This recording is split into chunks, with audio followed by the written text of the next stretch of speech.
to humility over a more exuberant style of conducting policy or politics, or in this case foreign affairs, and isolating the Foreign Office as much as possible from domestic politics and the polarization of domestic politics. I can't say that we've been entirely successful at everything we do, but I'd like to say that we have brought a marked difference to the conducting of affairs in this ministry. And I can personally attest to the fact that despite being in a highly political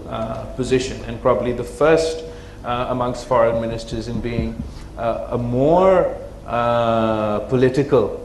foreign minister, I've tried my best to keep politics away from the conduct of our foreign policy, and to that end, I believe, we have been successful. Secondly, we've tried to restore engagement across the board, and I've tried to break all records from previous foreign ministers as to the number of capitals I have visited as a foreign minister, and I must say I've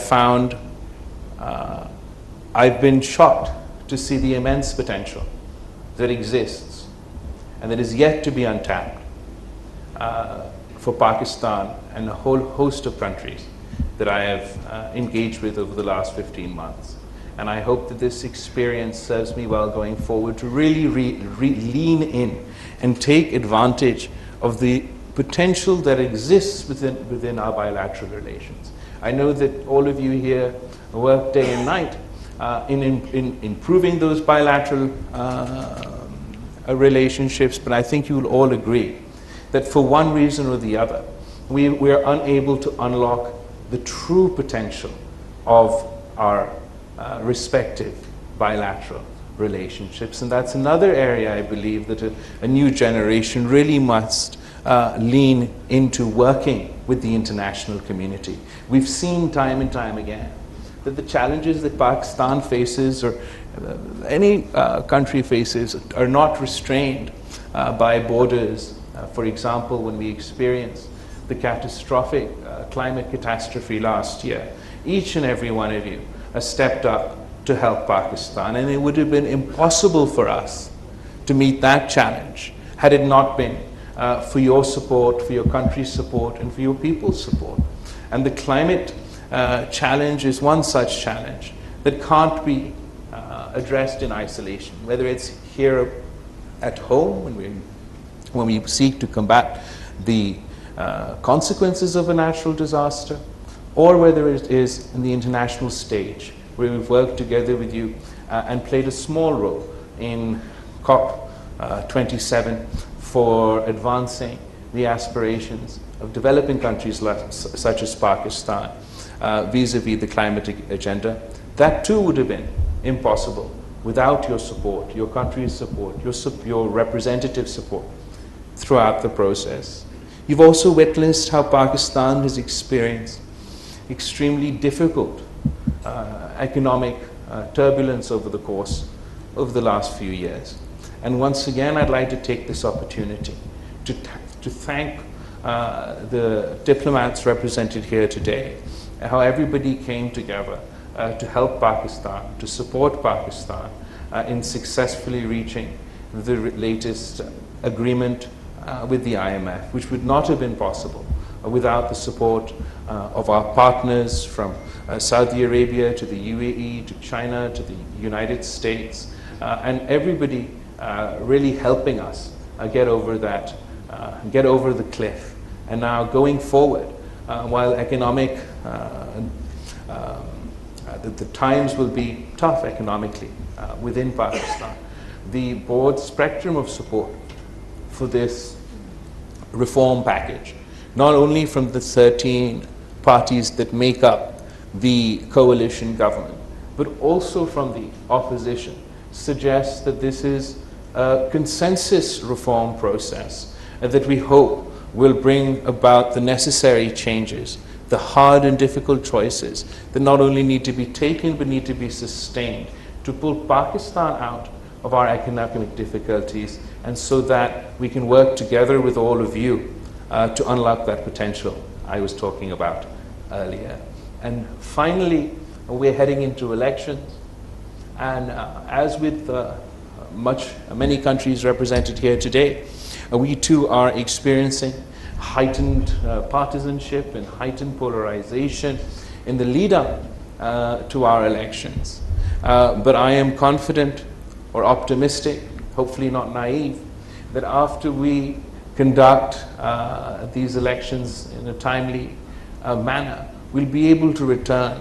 to a sense of political stability. And hopefully the people of Pakistan will get to make a choice in the upcoming elections. They'll get to choose between politicians or political parties that feed off the politics of hate, the politics of division, the politics of vendetta, or those politicians that offer a message of hope, that offer a message of unity, and have a sense of purpose and a desire to deliver. And the only way to deliver within the political system or the structure within Pakistan is to be singularly focused on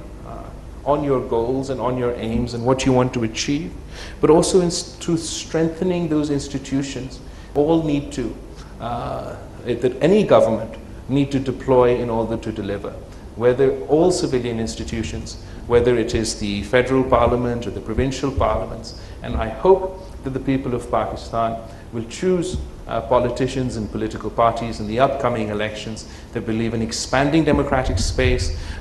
expanding the hard-won civil liberties and freedoms that we've earned over the course of many, many years of sacrifices and struggle, rather than those politicians and political parties that seek to contract that space. Once again, I thank you all for joining us here today. I've thoroughly enjoyed engaging with all of you over the last 15 months, and hopefully I'll get to engage with you a lot more in the months and years to come. Thank you. Thank you, everybody. Commitment to humility over a more exuberant style of conducting policy or politics, or in this case foreign affairs, and isolating the Foreign Office as much as possible from domestic politics and the polarization of domestic politics. I can't say that we've been entirely successful at everything we do, but I'd like to say that we have brought a marked difference to the conducting of affairs in this ministry. And I can personally attest to the fact that despite being in a highly political position, and probably the first amongst foreign ministers in being a more political foreign minister, I've tried my best to keep politics away from the conduct of our foreign policy, and to that end, I believe, we have been successful. Secondly, we've tried to restore engagement across the board, and I've tried to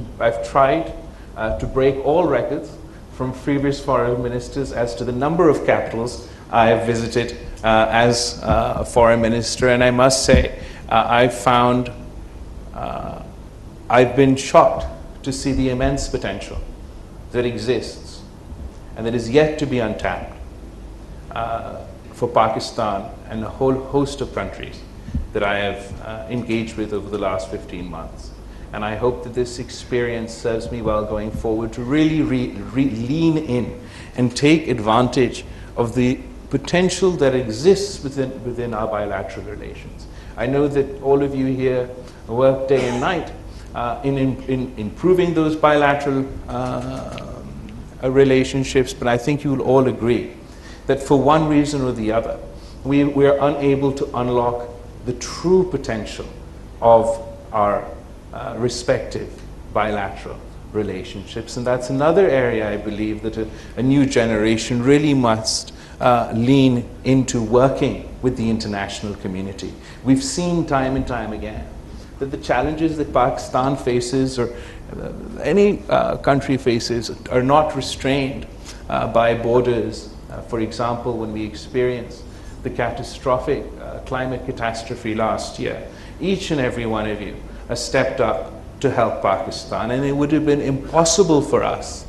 to meet that challenge had it not been for your support, for your country's support, and for your people's support. And the climate challenge is one such challenge that can't be addressed in isolation, whether it's here at home when we seek to combat the consequences of a natural disaster, or whether it is in the international stage, where we've worked together with you and played a small role in COP27 for advancing the aspirations of developing countries such as Pakistan vis-a-vis the climate agenda. That too would have been impossible without your support, your country's support, your representative support throughout the process. You've also witnessed how Pakistan has experienced extremely difficult economic turbulence over the course of the last few years. And once again, I'd like to take this opportunity to thank the diplomats represented here today, how everybody came together to help Pakistan, to support Pakistan in successfully reaching the latest agreement with the IMF, which would not have been possible without the support of our partners from Saudi Arabia to the UAE to China to the United States, and everybody really helping us get over the cliff. And now going forward, while economic the times will be tough economically within Pakistan, the broad spectrum of support for this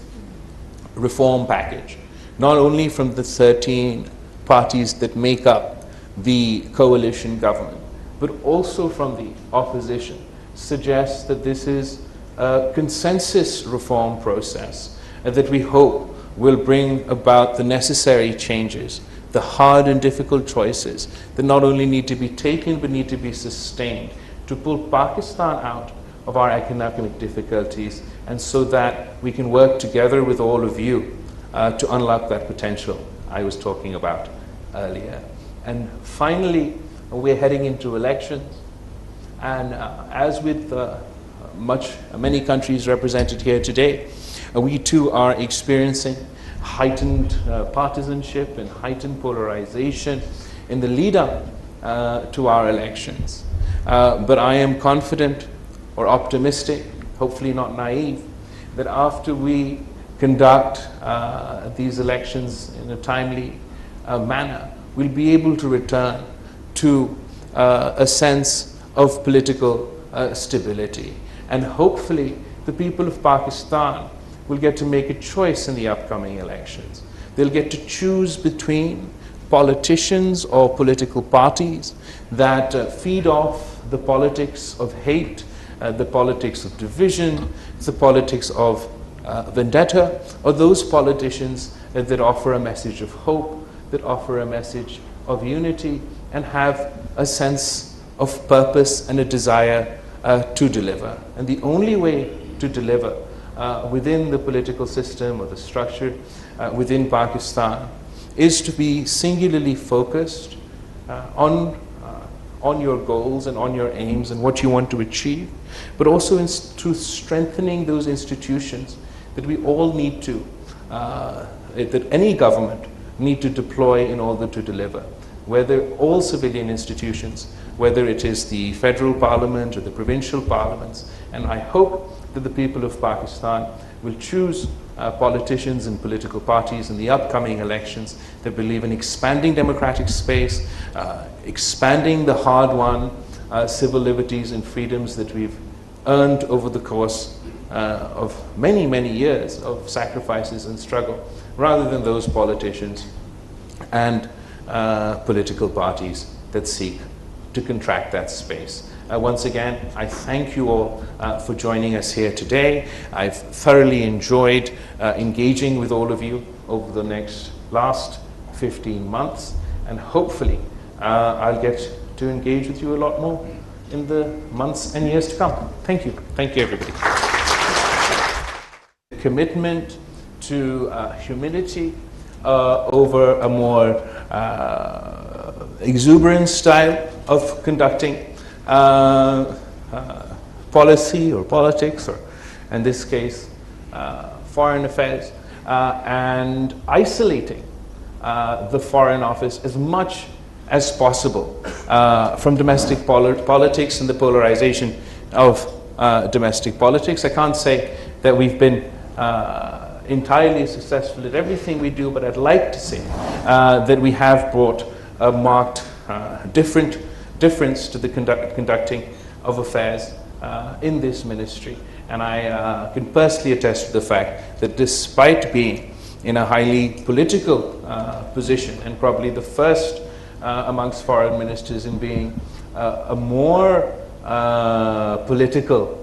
foreign minister, I've tried my best to keep politics away from the conduct of our foreign policy, and to that end, I believe, we have been successful. Secondly, we've tried to restore engagement across the board, and I've tried to break all records from previous foreign ministers as to the number of capitals I have visited as a foreign minister, and I must say I've been shocked to see the immense potential that exists and that is yet to be untapped for Pakistan and a whole host of countries that I have engaged with over the last 15 months. And I hope that this experience serves me well going forward to really lean in and take advantage of the potential that exists within our bilateral relations. I know that all of you here work day and night in improving those bilateral relationships, but I think you will all agree that for one reason or the other, we are unable to unlock the true potential of our respective bilateral relationships. And that's another area I believe that a new generation really must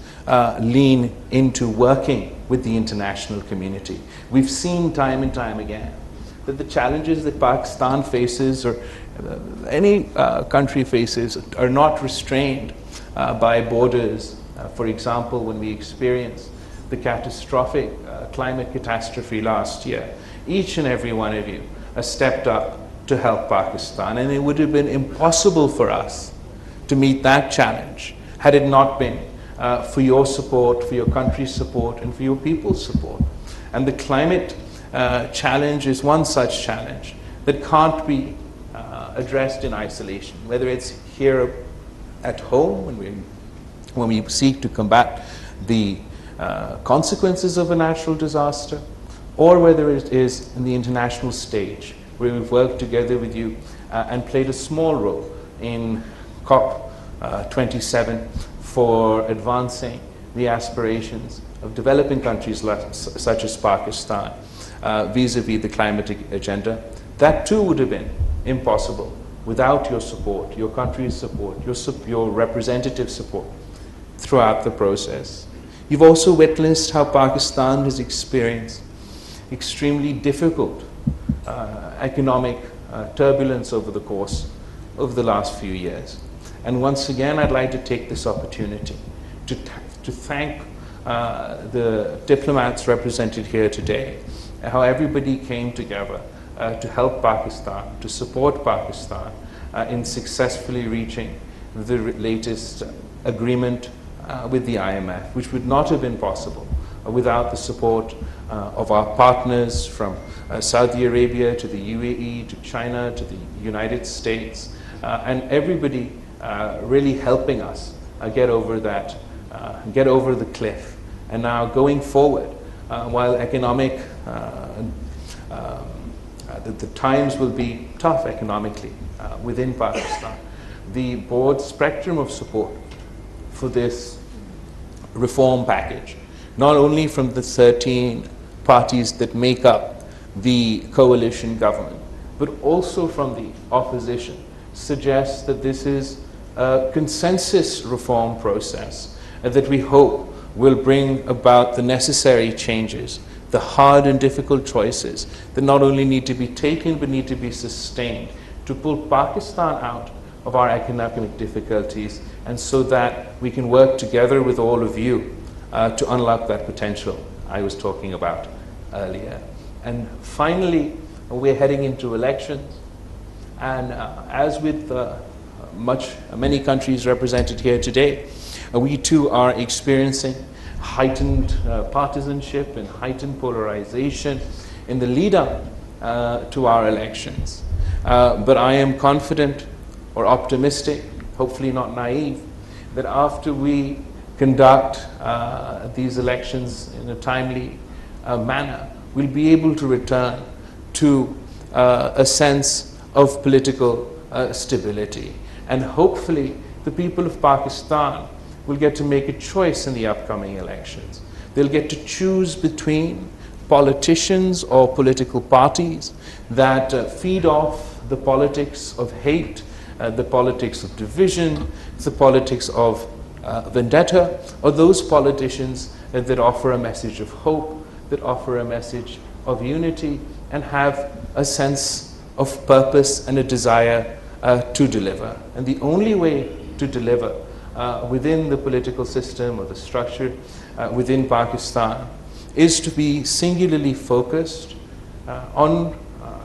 your goals and on your aims and what you want to achieve, but also to strengthening those institutions that we all need to, that any government need to deploy in order to deliver. Whether all civilian institutions, whether it is the federal parliament or the provincial parliaments, and I hope that the people of Pakistan will choose politicians and political parties in the upcoming elections that believe in expanding democratic space, expanding the hard-won civil liberties and freedoms that we've earned over the course of many, many years of sacrifices and struggle, rather than those politicians and political parties that seek to contract that space. Once again, I thank you all for joining us here today. I've thoroughly enjoyed engaging with all of you over the last 15 months, and hopefully I'll get to engage with you a lot more in the months and years to come. Thank you. Thank you, everybody. Commitment to humility over a more exuberant style of conducting policy or politics, or in this case foreign affairs, and isolating the Foreign Office as much as possible from domestic politics and the polarization of domestic politics. I can't say that we've been entirely successful at everything we do, but I'd like to say that we have brought a marked difference to the conducting of affairs in this ministry. And I can personally attest to the fact that despite being in a highly political position, and probably the first amongst foreign ministers in being a more political foreign minister, I've tried my best to keep politics away from the conduct of our foreign policy, and that to that end, I believe, we have been successful. Secondly, we've tried to restore engagement across the board, and I've tried to break all records from previous foreign ministers as to the number of capitals I have visited as a foreign minister, and I must say I've been shocked to see the immense potential that exists and that is yet to be untapped for Pakistan and a whole host of countries that I have engaged with over the last 15 months. And I hope that this experience serves me well going forward to really lean in and take advantage of the potential that exists within our bilateral relations. I know that all of you here work day and night in improving those bilateral relationships, but I think you will all agree that for one reason or the other, we are unable to unlock the true potential of our respective bilateral relationships. And that's another area I believe that a new generation really must lean into working with the international community. We've seen time and time again that the challenges that Pakistan faces or any country faces are not restrained by borders. For example, when we experienced the catastrophic climate catastrophe last year, each and every one of you stepped up to help Pakistan, and it would have been impossible for us to meet that challenge had it not been for your support, for your country's support, and for your people's support. And the climate challenge is one such challenge that can't be addressed in isolation, whether it's here at home when we seek to combat the consequences of a natural disaster, or whether it is in the international stage, where we've worked together with you and played a small role in COP27 for advancing the aspirations of developing countries such as Pakistan vis-a-vis the climate agenda. That too would have been impossible without your support, your country's support, your representative support throughout the process. You've also witnessed how Pakistan has experienced extremely difficult economic turbulence over the last few years. And once again, I'd like to take this opportunity to thank the diplomats represented here today, how everybody came together to help Pakistan, to support Pakistan in successfully reaching the latest agreement with the IMF, which would not have been possible without the support of our partners from Saudi Arabia to the UAE to China to the United States, and everybody really helping us get over the cliff. And now going forward, while economic the times will be tough economically within Pakistan, the broad spectrum of support for this reform package, not only from the 13 parties that make up the coalition government, but also from the opposition, suggests that this is a consensus reform process that we hope will bring about the necessary changes, the hard and difficult choices that not only need to be taken but need to be sustained to pull Pakistan out of our economic difficulties, and so that we can work together with all of you to unlock that potential I was talking about earlier. And finally, we're heading into elections, and as with many countries represented here today, we too are experiencing heightened partisanship and heightened polarization in the lead up to our elections. But I am confident or optimistic, hopefully not naive, that after we conduct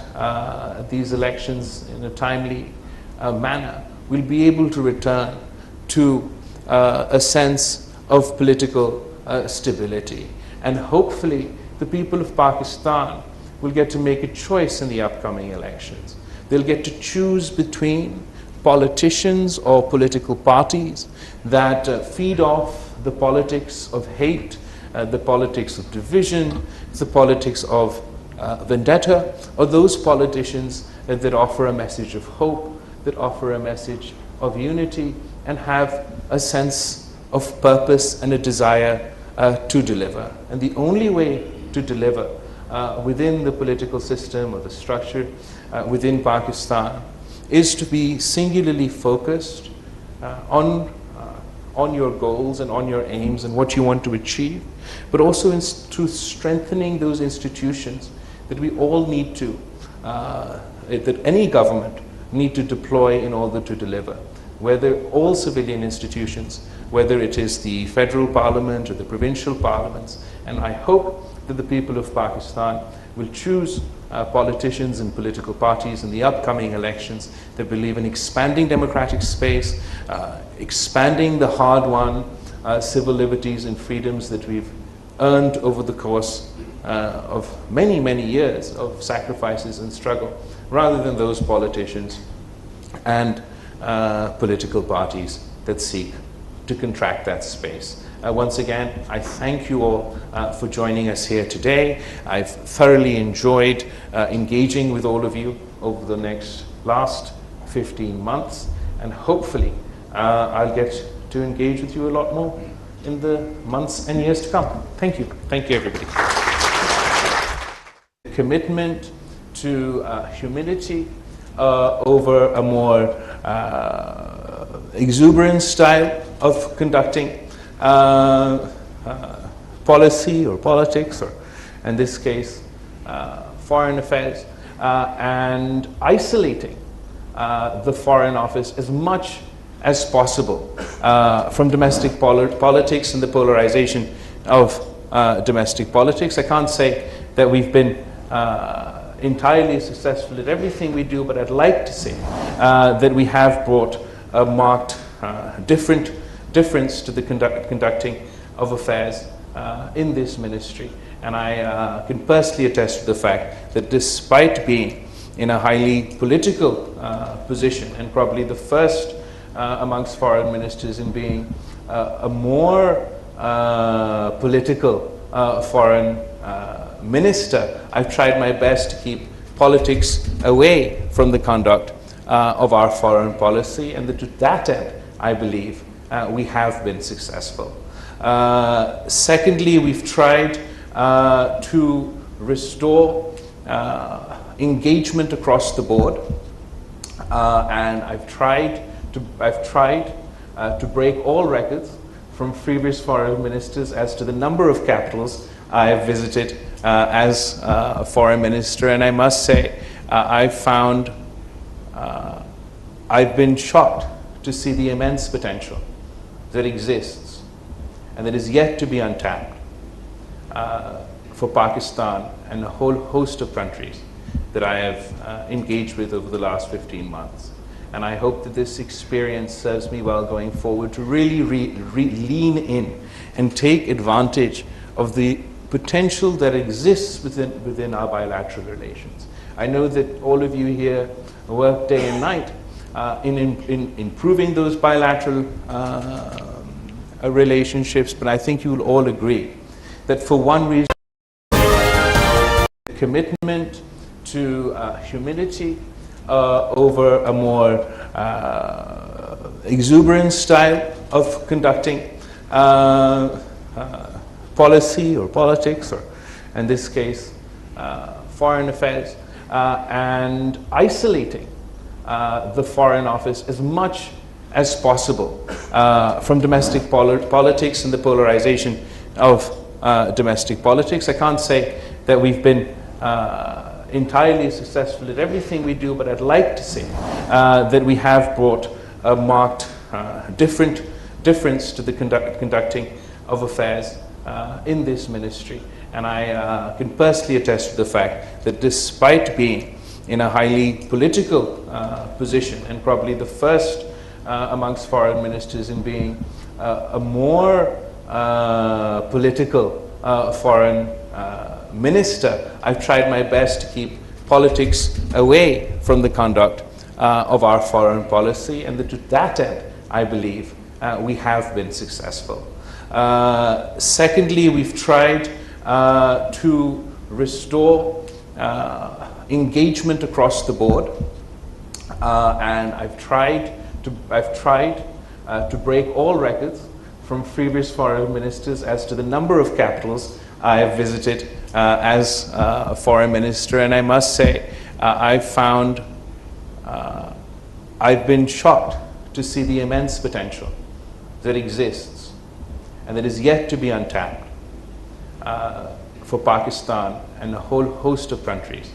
that I have engaged with over the last 15 months. And I hope that this experience serves me well going forward to really lean in and take advantage of the potential that exists within our bilateral relations. I know that all of you here work day and night in improving those bilateral relationships, but I think you will all agree that for one reason or the other, we are unable to unlock the true potential of our respective bilateral relationships. And that's another area I believe that a new generation really must lean into working with the international community. We've seen time and time again that the challenges that Pakistan faces, or any country faces, are not restrained by borders. For example, when we experienced the catastrophic climate catastrophe last year, each and every one of you stepped up to help Pakistan, and it would have been impossible for us to meet that challenge had it not been for your support, for your country's support, and for your people's support. And the climate challenge is one such challenge that can't be addressed in isolation, whether it's here at home when we seek to combat the consequences of a natural disaster, or whether it is in the international stage, where we've worked together with you and played a small role in COP27 for advancing the aspirations of developing countries such as Pakistan vis-a-vis the climate agenda. That too would have been impossible without your support, your country's support, your representative support throughout the process. You've also witnessed how Pakistan has experienced extremely difficult economic turbulence over the last few years. And once again, I'd like to take this opportunity to thank the diplomats represented here today, how everybody came together to help Pakistan, to support Pakistan in successfully reaching the latest agreement with the IMF, which would not have been possible without the support of our partners from Saudi Arabia to the UAE to China to the United States, and everybody really helping us get over the cliff. And now going forward, while economic, the times will be tough economically within Pakistan, the broad spectrum of support for this reform package, not only from the 13 parties that make up the coalition government, but also from the opposition, suggests that this is a consensus reform process that we hope will bring about the necessary changes, the hard and difficult choices that not only need to be taken but need to be sustained to pull Pakistan out of our economic difficulties, and so that we can work together with all of you to unlock that potential I was talking about earlier. And finally, we're heading into elections, and as with many countries represented here today, we too are experiencing heightened partisanship and heightened polarization in the lead up to our elections. But I am confident or optimistic, hopefully not naive, that after we conduct these elections in a timely manner, we'll be able to return to a sense of political stability. And hopefully the people of Pakistan will get to make a choice in the upcoming elections. They'll get to choose between politicians or political parties that feed off the politics of hate, the politics of division, the politics of vendetta, or those politicians that offer a message of hope, that offer a message of unity, and have a sense of purpose and a desire to deliver. And the only way to deliver within the political system or the structure within Pakistan is to be singularly focused on your goals and on your aims and what